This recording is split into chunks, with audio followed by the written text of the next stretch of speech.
ओम साई राम, जय साई राम। सभी साईं भक्तों को मेरा ओम साई राम। स्वागत है हमारे यूट्यूब चैनल साईं इंडस्ट्रीज में। और आज के इस नए वीडियो में हम देखेंगे कि श्री साईं सच्चरित्र किताब में अध्याय नंबर 5 जो दिया गया है वो किस चीज़ के बारे में दिया गया है, उसमें क्या उल्लेख किया गया है। और अध्याय नंबर 5 का ये चौथा पार्ट 4 नंबर है वीडियो। और इसके अध्याय के 3 पार्ट पहले बन चुके हैं। जिन भक्तों ने ये पार्ट पहले नहीं देखे हैं वो जाके देख सकते हैं। और वीडियो अगर अच्छा लगे तो चैनल को सब्सक्राइब जरूर करें। ओम साई राम। आइए चलते हैं, शुरू करते हैं वीडियो। मोहिउद्दीन तंबोली के साथ कुश्ती और जीवन परिवर्तन। शिरडी में एक पहलवान था जिसका नाम मोहिउद्दीन तंबोली था। बाबा का उससे किसी विषय पर मतभेद हो गया। फलस्वरूप दोनों में कुश्ती हुई और बाबा हार गए। इसके पश्चात बाबा ने अपनी पोशाक और रहन सहन में परिवर्तन कर दिया। वे कफनी पहनते, लंगोट बांधते और एक कपड़े से सिर ढकते थे। वे आसन तथा शयन के लिए एक टाट का टुकड़ा काम में लेते थे। इस प्रकार फटे पुराने चिथड़े पहनकर वे बहुत संतुष्ट प्रतीत होते थे। वे सदैव यही कहा करते थे कि गरीबी अव्वल बादशाही, अमीरी से लाख सवाई, गरीबों का अल्लाह भाई। गंगागीर को भी कुश्ती से बड़ा अनुराग था।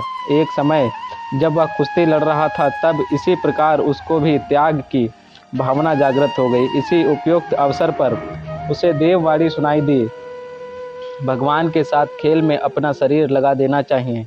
इस कारण वह संसार छोड़ आत्म अनुभूति की ओर झुक गया।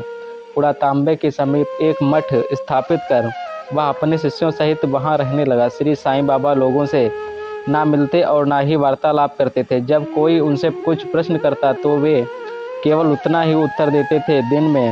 दिन के समय वे नीम के वृक्ष के नीचे विराजमान रहते थे। कभी कभी वे गांव की मेड़ पर नाले के किनारे एक बबूल वृक्ष की छाया में भी बैठे रहते थे और संध्या को अपनी इच्छा अनुसार कहीं भी वायु सेवन को निकल जाया करते थे।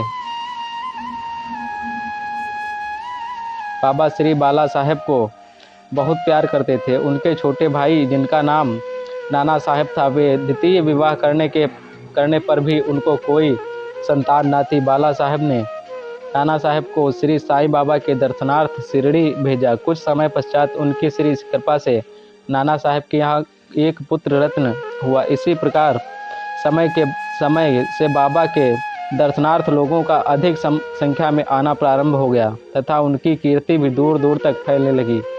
अहमदनगर में भी उनकी अधिक प्रसिद्धि हो गई।